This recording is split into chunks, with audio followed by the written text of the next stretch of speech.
তীব্র গ্যাস সংকটে সিএনজি স্টেশনে ভোগান্তির পাশাপাশি বিপাকে পড়েছে হোটেল রেস্তোরাঁ শিল্প।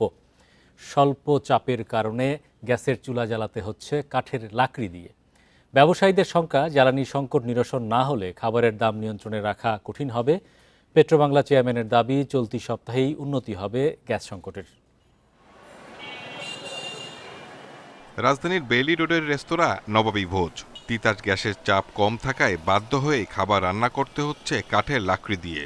এতে নির্ধারিত সময়ে খাবার প্রস্তুত করা নিয়ে শঙ্কা থাকছে প্রতিদিন।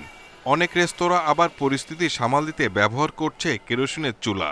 এমন চিত্র রাজধানীর বেশিরভাগ হোটেল রেস্তোরাঁয়। 30 মিনিটের কাজটা লাকড়িটা করলে প্রায় 2 ঘন্টা 2.5 ঘন্টা মতো লেগে যাচ্ছে।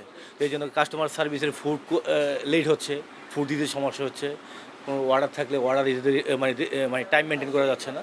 আমরা এখন পর্যন্ত রেস্তোরাঁ সেক্টর থেকে কোনো কিছু দাম বাড়ায়নি, যে দাম আছে সেই দামই রেখেছে।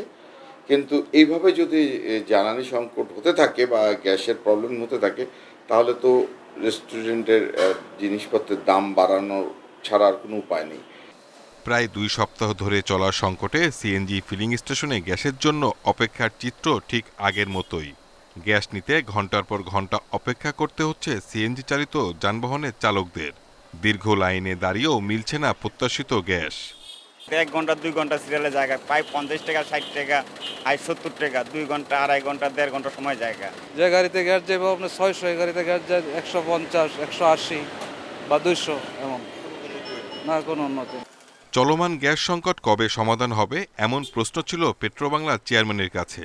জানান, ভাসমান টার্মিনালের ত্রুটি ছাড়াতে বিদেশি টিম দিয়ে কাজ চলছে। কয়েকদিনের মধ্যেই সরবরাহ পরিস্থিতির উন্নতি হবে। বিদেশি একেবারে হাই লেভেলের টেকনিক্যাল এক্সপার্ট সারাদিন কাজ করতেছে।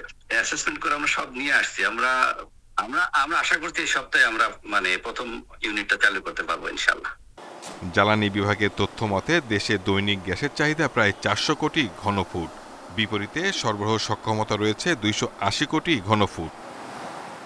Shahid Ahmed, independent news, Dhaka.